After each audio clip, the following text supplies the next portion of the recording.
अस्सलाम वालेकुम व्यूअर्स, मैं हूं समीना पाशा। व्यूअर्स, दो तीन अहम खबरें हैं जिनके हवाले से आज बात होगी। पहले तो आपको बताएंगे कि चीफ जस्टिस ऑफ पाकिस्तान करने वाले हैं एक बड़ा खड़ाक और बड़ा ऐलान भी उन्होंने इस सिलसिले में कर दिया है। कम बोलते हैं चीफ जस्टिस साहब, मीडिया में भी उनकी कम ही बातें सामने आती हैं, लेकिन जब वो बात करते हैं तो बड़ी सीधी सीधी करते हैं और ऐसी ही कुछ सीधी सीधी बातें उन्होंने आज भी की।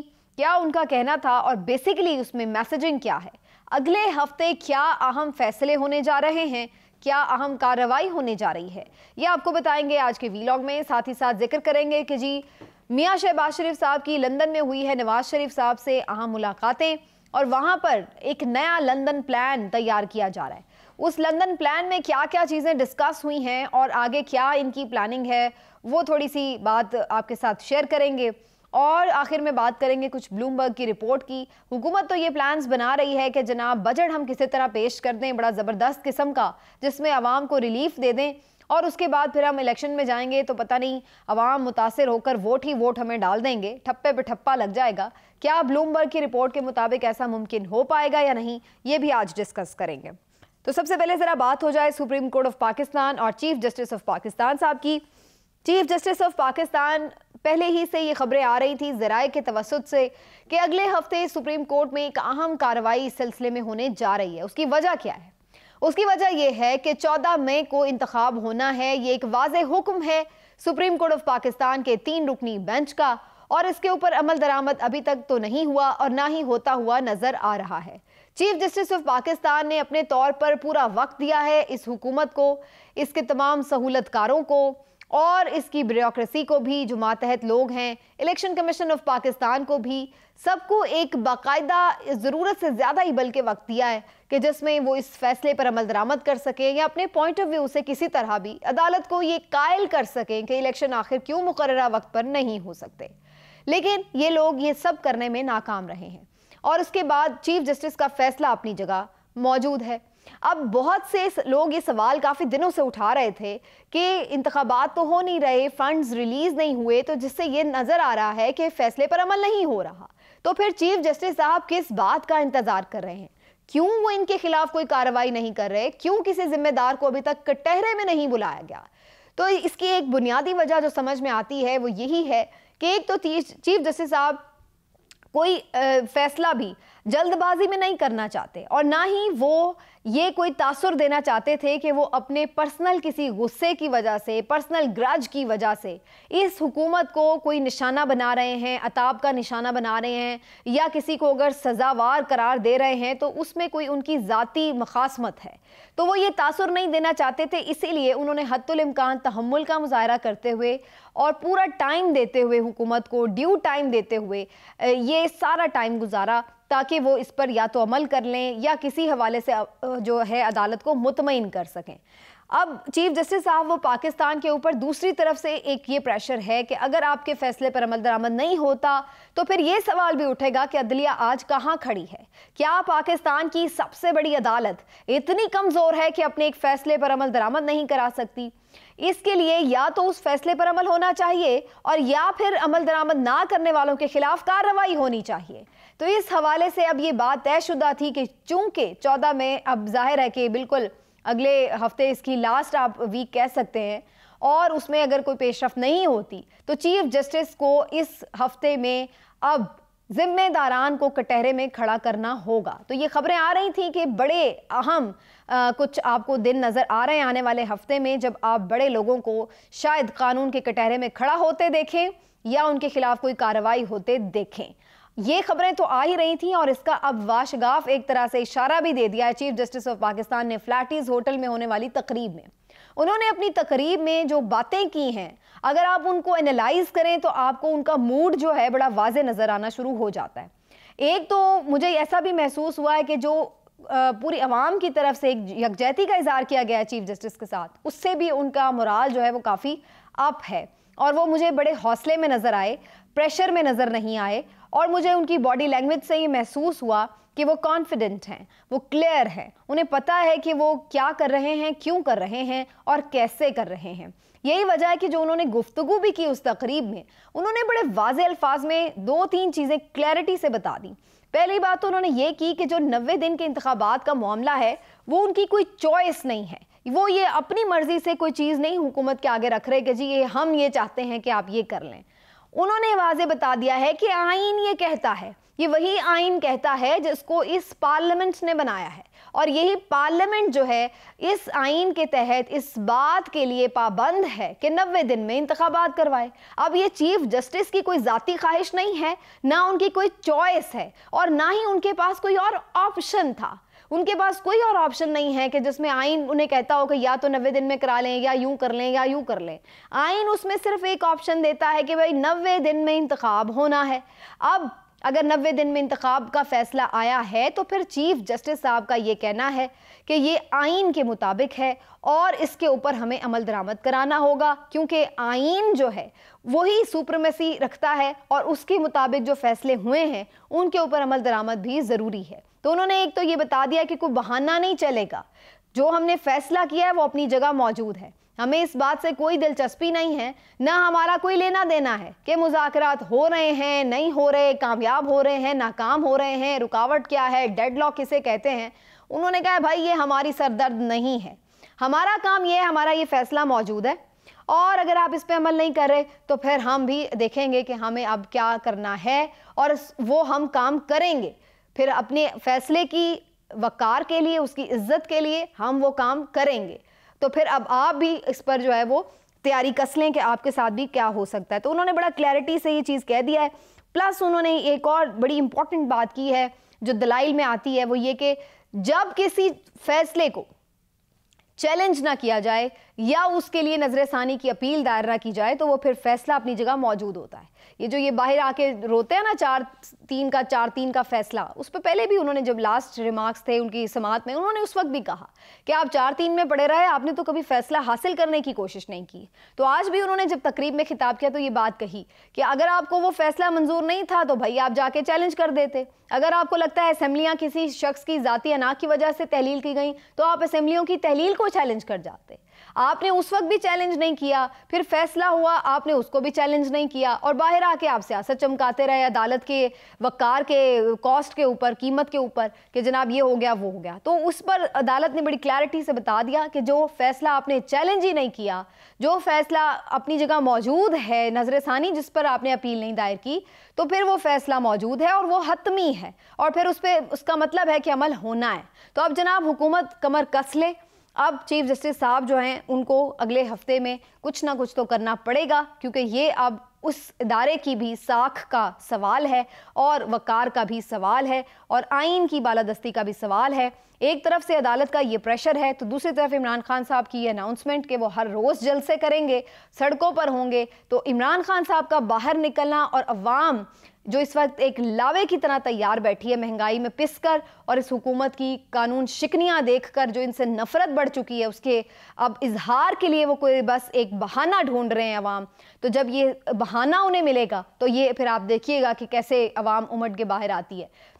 एक बात बड़ी इंपॉर्टेंट इमरान खान साहब ने भी आज कही, जो जिससे मैं एग्री करती हूँ, कि श्रीलंका में लोग इसलिए बाहर निकल आए थे, इतना उन्होंने कानून भी हाथ में लिया, सब कुछ किया, क्योंकि इलेक्शंस का कोई वहाँ पे नहीं थी उम्मीद, कोई चांस नहीं था। यहाँ पर अभी तक जो लोग एक रेस्ट्रेन का मुजाहरा कर रहे हैं या एक कंट्रोल्ड तरीके से एहतजाज हो रहा है, उसकी वजह यही है कि लोगों को उम्मीद है कि चलो भाई इलेक्शन हो ही जाएंगे 1 महीना 2 महीने बाद, तो वो सारा गुस्सा जो है वो अपना इलेक्शंस में निकाल लेंगे। लेकिन अगर अवाम को इस बात का यकीन हो गया कि सुप्रीम कोर्ट के कहने के बावजूद भी इलेक्शन नहीं हो रहे मुल्क में और ना ही आगे होने हैं, तो फिर अवाम भी उस नहज पर होंगे कि जहां पर वो फिर इंतज़ार नहीं करेंगे और वो फिर बाहर निकलेंगे और फिर कानून अपने हाथ में लेंगे। तो ये एक चीज़ अभी तक जो एक आप कह लें कि ये दरिया जो अभी तक एक बंद इसके आगे बंधा हुआ है, अगर ये बंद टूट गया तो फिर ये सब कुछ बहा ले जाएगा। इस बात का अंदाज़ा अब हुक्मरानों को भी हो चला है और इसीलिए शहबाज शरीफ साहब पहुँचे नवाज शरीफ साहब से मिलने के लिए। वहाँ पर इन्होंने सारी डिस्कशन की है कि जी इन हालात में करना क्या है। इन हालात में 3 चीज़ों पर गुफ्तगू हुई वहाँ पर। पहले तो इस बात पर कि जी इलेक्शन कब होने चाहिए, क्या होने चाहिए, उस पर मियाँ साहब की वही एक जो रट होती है उनके हमेशा कि मैं ना मानूं वाली। तो उन्होंने कहा जी इलेक्शन तो उसी डेट पे होंगे जो हमने दी है। बेसिकली तो वैसे इलेक्शन कमीशन ने दी है, लेकिन असल में वो डेट PMLN ने ही दी है, यानी 8 अक्टूबर की डेट। तो मियाँ साहब कहते हैं कि जी अक्टूबर में 8 अक्टूबर को इलेक्शन होने हैं। अब 8 अक्टूबर को इलेक्शन कराने के लिए सुप्रीम कोर्ट में भले आप ये जवाब जमा करा दें कि हम 25 जुलाई को असम्बलियाँ तहलील कर रहे हैं, या असम्बलियाँ अपने टाइम के मुताबिक 12 अगस्त को तहलील होती हैं, जैसे ड्यू डेट है उनकी, अगर उस दिन हो, तो दोनों सूरतों में इंतखाब 8 अक्टूबर को ही होना है। तो आप जो है वो अगर चीफ जस्टिस साहब इस बात पे मुतमईन होते हैं, या उन्हें आप इस बात से तसल्ली उनकी करा सकते हैं कि जी हम ठीक है, हम 25 जुलाई को अर्ली कर रहे हैं असेंबलीज डिसॉल्व, तो आप बेशक जमा करा दें, लेकिन इलेक्शन पहले इससे नहीं होना, ना तो जुलाई में होना है, ना सितंबर में होना है, ना अगस्त में होना है। तो अगस्त में, इस सितंबर के भी आखिर में जब चीफ जस्टिस साहब चले जाएं तो फिर शायद कुछ सोचा जा सकता है, लेकिन 8 अक्टूबर की डेट फाइनल है। तो एक तो इलेक्शन के हवाले से ये स्ट्रैटेजी लंदन प्लान के तहत नई जो है वो सामने आई है। दूसरी जो चीज़ है वो ये कि मियाँ साहब जो हैं वो उनकी वापसी का तो ये तय कर लिया गया है कि जी मियाँ साहब वापस नहीं आएंगे जब तक कि उनके लिए फूलों की सेज तैयार ना हो जाए, सारे मुल्क में उनके नारे ना वज रहे हों, मियाँ दे नारे ना वज रहे हों, उस वक्त तक वो नहीं आएंगे। उनके केसेस ख़त्म ना हो जाएं, उनकी ना एलिना जब तक ख़त्म हो जाए, जब तक PMLN को यूँ इक़्तिदार में रखकर सारा जो वो प्लेट जो है प्लेट में रखकर इक़्तिदार ना मिल जाए, ऐसी कोई यकीन दहानी ना हो जाए, तब तक मियाँ साहब नहीं आने लगे। तो ये तय हो गया है कि जी इन हालात में जो एक हवा इन्होंने बनाया हुआ है ना कि जी मियाँ साहब आएंगे तो पता नहीं PMLN का वोटर यूँ उठ के खड़ा हो जाएगा, तो वो कह रहे हैं कि हम इस हवे से भी जाएंगे, यानी वो जो एक गुब्बारा जिसमें हमने हवा भरी हुई है, मियाँ साहब आ जाएंगे तो ये हो जाएगा, मियाँ साहब आ जाएंगे तो वो हो जाएगा, तो ये गुब्बारे की हवा भी निकल जाएगी अगर मियाँ साहब आ जाएंगे। तो उन्होंने सोचा है कि उस गुब्बारे को फ़िलहाल वहीं हम रखें और उसमें मज़ीद हवा भरी रहे तो अच्छा है, तो जो थोड़ा बहुत भरम है वो भी हम कायम रहने दें। तो ये एक स्ट्रैटेजी फ़िलहाल तय हुई है कि जनाब मियाँ साहब ने नहीं आना होना कोई, तो आराम से सब जो नून लीग का वोटर सपोर्टर अभी बाकी है वो सो जाए। तीसरी जो चीज़ है जी सुप्रीम कोर्ट के हवाले से, उस पर अटैक इन्होंने जारी रखना है। सुप्रीम कोर्ट पर अटैक क्यों जारी रखना है? पहली बात तो इनको ये खदशा है कि अगर चीफ जस्टिस साहब मज़ीद कोई इनके खिलाफ कार्रवाई करते हैं तो फिर ये भी उनके खिलाफ कार्रवाई के लिए तैयारी कर रहे हैं, चाहे वो कोई गैर कानूनी तरीका अपनाएं, लेकिन ये पूरा अटैक अब उन पे करेंगे और उनको ओहदे से हटाने की पूरी कोशिश करेंगे। तो एक तो ये, और दूसरी इनका जो स्ट्रेटजी का हिस्सा है वो ये कि जो कैरेक्टर असैसिनेशन है, जो एक वर्बल किस्म की जंग और मुहिम है, प्रोपेगेंडा है, वो किया जाएगा अदलिया के खिलाफ। इसकी एक कड़ी इन्होंने ये भी बनाई है कि जो साबिक चीफ जस्टिस हैं उनके अगेंस्ट बहुत ज़्यादा चीज़ें जो हैं वो निकाल के लाई जाएं। अब चीफ जस्टिस हाकिम निसार साहब जो थे पहले के, उनके बारे में आपने देखा होगा कि 2-3 दिनों में कुछ ज़्यादा ही ज़रूरत से चीज़ें आ रही हैं और उनके ऊपर राना सनाउल्लाह साहब भी बात कर रहे हैं, शहबाज शरीफ साहब लंदन में बात कर रहे हैं कि जी वो PTI के एजेंट हैं तो फलां है तो धमाका है। वैसे तो उन्होंने ये स्ट्रैटेजी इसलिए भी बनाई है कि जी साबिक को टारगेट करो और मौजूदा को मैसेज दो। तो ये बेसिकली स्ट्रैटेजी है कि साबिक DGISI फैज़ हमीद साहब को टारगेट करो, साबिक चीफ जस्टिस को टारगेट करो और मौजूदा वालों को ये मैसेज दो कि भाई ये देख लो, फिर हम अब इस हद तक भी जा सकते हैं। लेकिन इसका वैसे मैं ज़ाती तौर पर समझती हूँ जिसने भी PMLN के लिए ये स्ट्रैटेजी बनाई है बिल्कुल फजूल स्ट्रैटेजी बनाई है, क्योंकि साकिब निसार साहब हों या फैज़ हमीद साहब हों, उनका मौजूदा हालात और वाक़यात में ज़ीरो किरदार है। मतलब कहने का ये है कि इस वक्त वो इररेलेवेंट हैं, वो बिल्कुल अवाम के लिए उनका होना ना होना इस वक्त बराबर है। अवाम के लिए उनमें कोई दिलचस्पी नहीं है कि भाई चीफ जस्टिस हाकिम निसार क्या कर रहा है क्या नहीं कर रहा।